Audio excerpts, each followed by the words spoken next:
My husband's secretary looked me up and down at the office party and said, "No wonder he works late so often, avoiding going home." I smiled sweetly and asked her one simple question very quietly. Her confident expression cracked immediately like glass, and she avoided me the entire rest of the night, hiding in corners and leaving early without saying goodbye. I smiled at Elizabeth. Not a big smile, just enough to show teeth. The kind of smile that could mean anything. "That's funny," I said, keeping my voice pleasant. "I was just thinking about how much Ryan must trust you." She blinked, her champagne glass pausing halfway to her lips. "What? With all those late nights? All that access?" I took a step closer, still smiling. The other wives were pretending to look at their phones now, but I could feel them listening. "It must be nice having someone believe in you so completely. Even after mistakes." Elizabeth's face did something complicated. The confident smirk flickered. "I don't know what you're talking about," she said, but her voice had changed. Less champagne bold, more uncertain. I leaned in close enough that only she could hear me. Close enough to smell her expensive perfume and the wine on her breath. "Does Ryan know about October 12th? I asked quietly. "Because I'm wondering if the senior partners know that you've been accessing their confidential settlement files from his computer after hours." The color drained from her face like someone pulled a plug. Her champagne glass actually trembled in her hand. "I haven't," she started, but I just kept smiling. "Have a wonderful evening, Elizabeth," I said, full volume again. Then I walked away, heading toward the bar like I'd just commented on the weather. My hands were shaking when I ordered a gin and tonic. I'd been planning that moment for 3 days, ever since Rachel sent me the full report. But planning something and actually doing it are different things. I could feel Elizabeth staring at my back. I didn't turn around. The bartender handed me my drink and I took a long sip, trying to look casual. Trying to look like a woman who hadn't just detonated a bomb in the middle of her husband's office Christmas party. It started 6 months ago. That's when I first noticed Ryan's pattern changing. We'd been married for 9 years. Together for 12.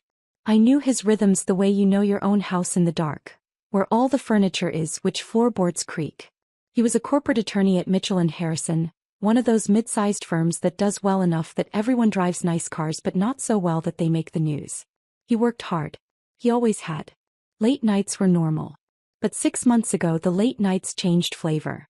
Before, he'd come home tired and distant, smelling like coffee and printer toner.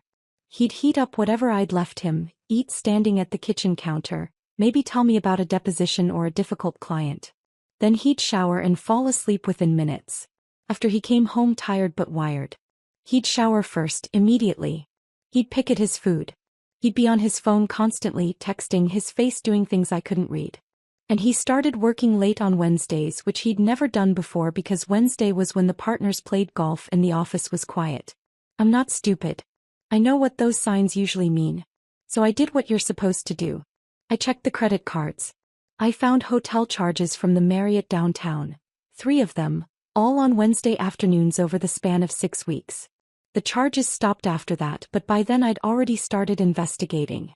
I hired Rachel on a Tuesday morning in October, sitting in her small office above a bail bondsman in a strip mall 40 minutes from my house. She looked exactly the same as she had in college, just with better clothes and reading glasses. "You think he's cheating?" Rachel said. It wasn't a question. "I think something's wrong," I said. "I just don't know what." She nodded, made notes on a yellow legal pad. "What's her name?" "The secretary. Elizabeth Thornton. She's been with the firm for 3 years. She's his secretary, but she also does paralegal work. She's..." I hesitated. "She's very good at her job." "They usually are," Rachel said. She wasn't being cruel, just factual. "I'll need 2 weeks. Maybe 3. I'll start with the basics. Surveillance, background check, social media. We'll see what shakes out." What shook out was strange. Rachel called me on a Wednesday afternoon, 2.5 weeks into the investigation. I was at Target staring at throw pillows and trying to remember why I'd come. "Your husband isn't having an affair," Rachel said without preamble. "At least not a physical one." I followed him to 4 different late-night sessions. 3 times he met Elizabeth at the office after hours.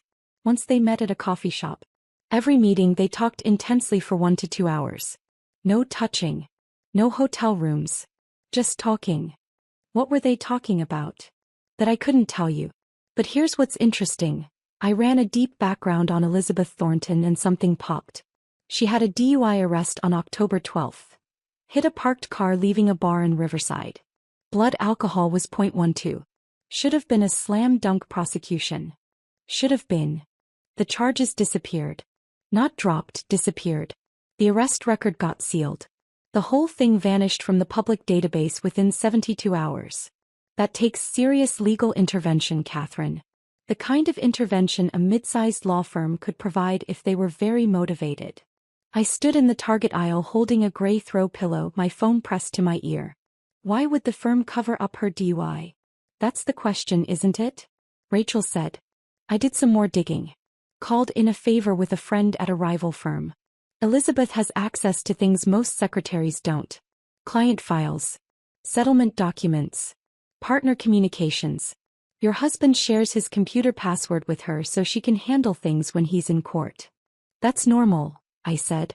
Secretaries need access. Sure. But here's what's not normal. There've been whispers at that firm for about 6 months. Nothing concrete, nothing you could take to the Bar Association. But rumors about billing irregularities on a major case. Hours that don't add up. Work that was supposedly done but maybe wasn't. The kind of thing that could sink a mid-level associate's career if anyone looked too closely. My mouth went dry. Ryan. I can't prove anything, Rachel said. But the timeline matches. Elizabeth's DUI happens in October. The firm makes it vanish. Your husband starts working late with her constantly right around the same time. And there are those hotel charges from before. What about the hotel charges? They weren't for affairs, Catherine. I checked the dates against court records. Those were days your husband was supposedly in depositions out of town. But the depositions were local. He was billing the client for travel expenses that didn't happen. I sat down on the floor of Target, right there in the home goods section. A woman with a cart full of Christmas decorations gave me a concerned look and kept walking. So they're both in trouble, I said slowly. Elizabeth knows Ryan falsified billing. Ryan helped Elizabeth cover up her DUI. They're stuck together. That's my read, Rachel said. Mutually assured destruction. She keeps quiet about his fraud, he keeps her employed and protects her from the DUI consequences. But Catherine, here's the thing. If Elizabeth has been accessing confidential files from his computer and if anyone finds out, that's a whole different level of problem. That's a breach of client confidentiality. That's disbarment territory for everyone involved. Does she have access to confidential files? I can't prove she's actually accessed anything, Rachel said. But she has his password. She's there after hours. And a secretary with a secret that big? She's either playing it completely safe or she's taking advantage. My money's on the latter. That was 3 weeks ago. Since then I'd been watching. Waiting. Trying to figure out what to do with information that felt like holding a live grenade. Ryan didn't know I knew anything. He came home late on Wednesdays. He was distracted, irritable, always on his phone. We barely talked anymore. We hadn't had sex in 2 months. When I tried to ask him what was wrong, he said he was stressed about work and I should be more understanding. At night, lying next to him in the dark, I'd think about confronting him privately. But what would that accomplish? He'd deny everything, or he'd confess and beg me to keep quiet, or he'd somehow make it my fault for not trusting him. The problem wouldn't go away. Elizabeth would still be there, still working late with him, still holding leverage over both of us. But if I was going to do this, I needed to do it right. The Christmas party was perfect. Public enough that Elizabeth couldn't make a scene, but intimate enough that the right people would notice. The senior partners would be there. Ryan's colleagues. Everyone who mattered. I just needed the right moment. And then Elizabeth handed it to me on a silver platter by insulting me in front of witnesses. I stayed at the bar for 10 minutes, nursing my gin and tonic. From where I stood, I could see Elizabeth across the ballroom. She'd moved away from the cluster of associates' wives. She was standing alone now, her champagne glass empty, her face pale. She kept glancing toward Ryan, who was still talking to his managing partner, oblivious. Good. Let her stew. Jennifer, one of the other wives, materialized at my elbow. She was married to Brian, one of Ryan's fellow associates. We'd done the polite chit-chat routine at these events for years without ever becoming actual friends. Are you okay? Jennifer asked quietly. That was Elizabeth shouldn't have said that. I'm fine, I said smiling. Just needed a drink. She's been drinking a lot tonight, Jennifer said, glancing toward Elizabeth. More than usual. I think the holidays stress her out. Must be hard, I said, being indispensable to so many people. Jennifer gave me an odd look, like she wasn't sure if I was being sincere or sarcastic. She does work really hard. Brian says Ryan would be lost without her. I'm sure he would be. Dinner was called then. Everyone started moving toward the tables, finding their assigned seats. The firm did the Christmas party properly. Seated dinner, assigned tables mixing partners with associates, spouses strategically placed to facilitate conversation. I'd been to 7 of these. I knew the drill. Ryan appeared at my side as we headed toward our table. Having fun? He asked. His tone was neutral, but there was tension in his jaw. Wonderful party, I said. The hotel did a beautiful job with the decorations. What did you say to Elizabeth? He asked, voice low. I complimented her. Why? She looks upset. Does she? I glanced across the ballroom. Elizabeth was at her table, sitting very still, staring at nothing. Maybe the champagne isn't agreeing with her. Ryan's hand found my elbow, gripped just a little too tight. Catherine, what did you say? I stopped walking and looked at him directly. She insulted me, Ryan. She made a joke about you avoiding coming home. In front of other people. I simply reminded her that trust is important in a professional relationship. His face went through several expressions very quickly. Confusion, then understanding, then something that might have been fear. We'll talk about this at home, he said. We certainly will, I agreed. Our table was near the front of the ballroom. Ryan and I were seated with one of the senior partners, Thomas Mitchell, the firm's name partner, and his wife Margaret. Also at the table were 2 junior associates I didn't know well and their spouses. Everyone was polite, smiling, performing the ritual of firm holiday cheer. Elizabeth was 3 tables away. I could see her if I tilted my head slightly. She wasn't eating. She was drinking water now, no more champagne. Every few minutes she'd pull out her phone, look at it, put it back down. Catherine, how have you been? Margaret Mitchell asked. She was in her 60s, elegant, wearing pearls. We haven't seen you at the firm events lately. Just busy with work, I said. I taught high school English, which always seemed to surprise people at these events, like they expected all the wives to be stay-at-home mothers or interior decorators. End of semester is always chaotic. I don't know how you do it, Margaret said. Teaching teenagers. That must be exhausting. It has its challenges, I agreed. But at least teenagers are usually honest about what they're thinking. Even when they're lying, you can tell. Ryan's water glass clinked against his plate. Small sound, but I felt him flinch. Thomas Mitchell launched into a story about a case the firm had just won. Some corporate dispute that netted a huge settlement. Everyone listened and nodded and laughed at the right moments. I picked at my salmon. Across the ballroom, Elizabeth's phone buzzed. She looked at it and her face went even paler. Ryan excused himself to use the restroom. As soon as he was gone, Thomas Mitchell leaned toward me with a conspiratorial smile. Ryan's doing excellent work lately, he said. Really excellent. We're very pleased with his billables this year. That's wonderful, I said. My smile felt painted on. He puts in the hours. That's what separates the good associates from the great ones. Dedication. He certainly works late a lot, I said lightly. That he does. Lucky man, having a wife who understands the demands of the profession.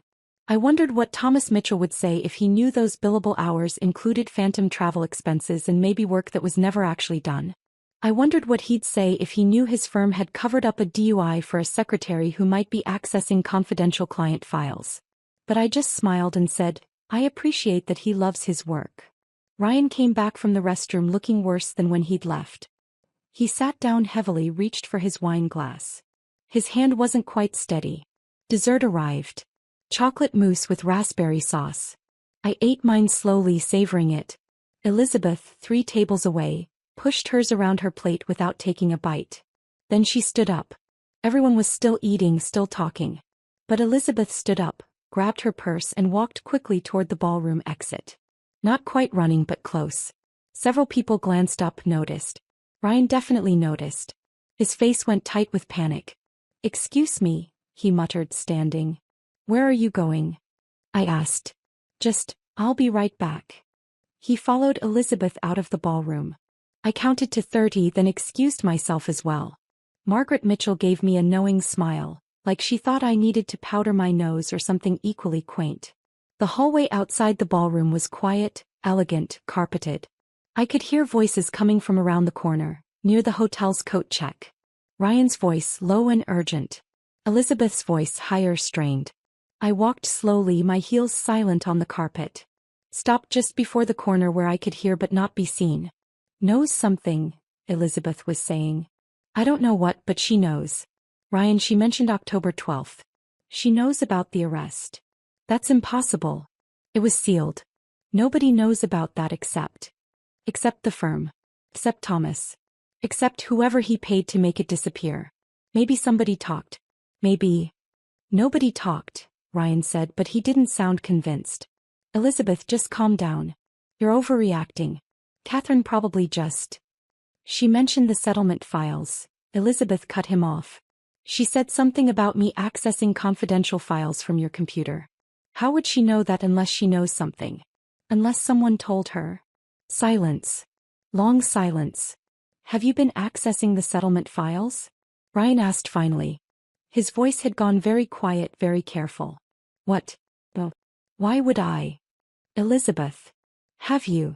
I needed to know, she said, and her voice cracked. I needed to know if what you did was on the Peterson case or somewhere else. I needed to know how much exposure we had. So yes, I looked. I looked at the files.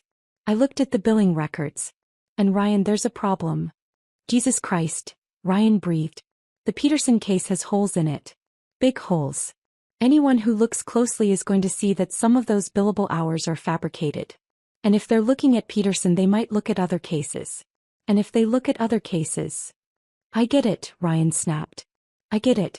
God, Elizabeth, you shouldn't have accessed those files. Do you understand what kind of risk that is? If anyone finds out. I was trying to help, Elizabeth said. She sounded close to tears now. I was trying to figure out how bad it was. Because if it's bad, Ryan, if they find out, I'm done too. I helped you cover it up. I was there when you logged those hours. My name is on the support documentation. I felt cold. Colder than I'd felt in weeks. Because this was worse than I'd thought. This wasn't just Ryan falsifying billing and Elizabeth covering up a DUI. This was active fraud. This was conspiracy. This was both of them in so deep that there was no easy way out. We need to be calm, Ryan said, but his voice was shaking. We need to think. If Catherine knows something, we need to figure out what she knows and how she knows it. Then we can. Can what? Elizabeth demanded. What exactly is your plan here, Ryan? Because from where I'm standing, your wife just threatened me in the middle of your office Christmas party, and I don't think she was bluffing. I'll talk to her, Ryan said. I'll handle it. Like you've handled everything else? That's not fair. Nothing about this is fair, Elizabeth said, and now she was definitely crying. Nothing about any of this is fair. I made one mistake. One stupid mistake, and now my entire career is tied to whether or not your wife decides to destroy us both. I stepped around the corner. They both froze. Elizabeth's mascara was running. Ryan looked like he might be sick. Hi, I said pleasantly. Sorry to interrupt. I was just wondering when you were coming back to dinner, Ryan. They're about to do the gift raffle. Ryan opened his mouth. Closed it. Opened it again. Catherine. Elizabeth, are you feeling all right? I asked, looking at her directly. You look a little ill. Maybe you should go home and rest. Big day tomorrow, I'm sure. Elizabeth stared at me like I was a snake that had just started talking. I don't. I think that's a good idea, I said, still pleasant, still smiling. Go home. Get some rest. We can all talk more when everyone's feeling better. He looked at Ryan. He looked at me. Nobody moved for a long moment.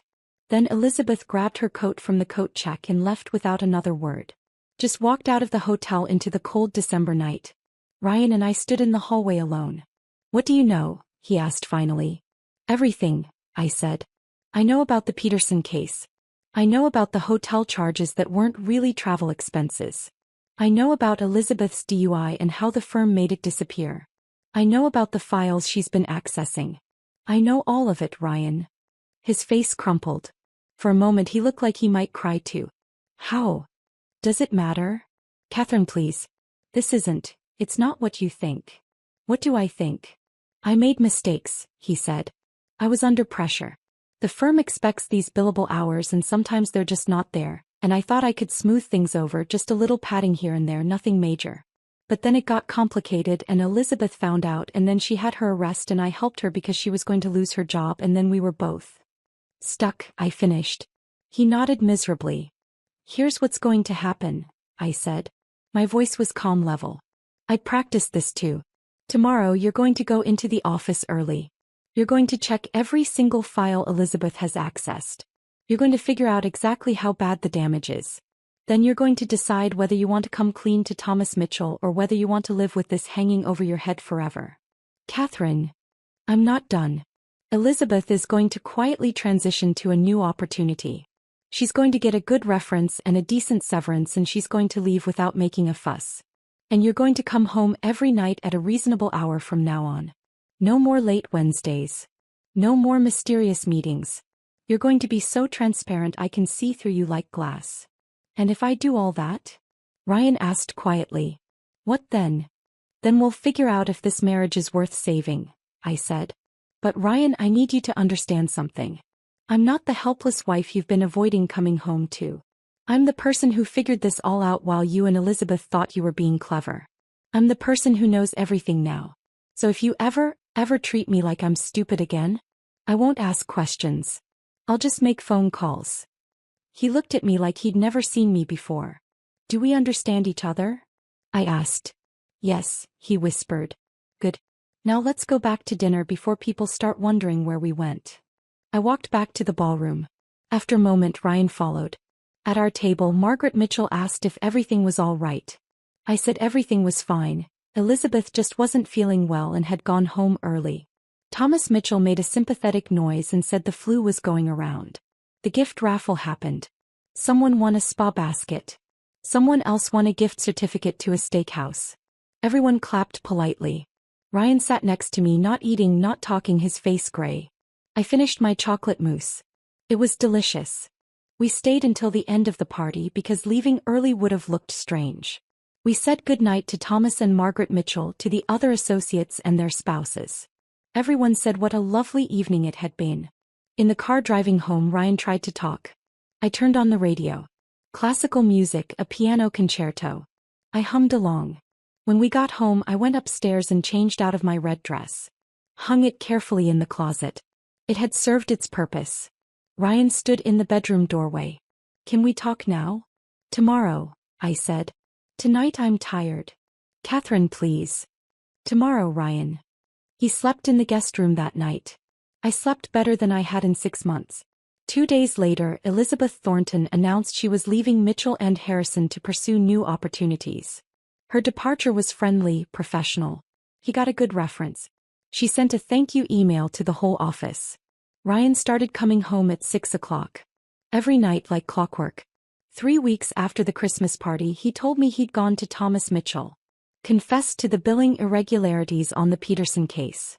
Offered to make financial restitution and accept whatever consequences the firm deemed appropriate. Thomas Mitchell, Ryan said, had been surprisingly understanding. Mistakes happen. Pressure does things to people.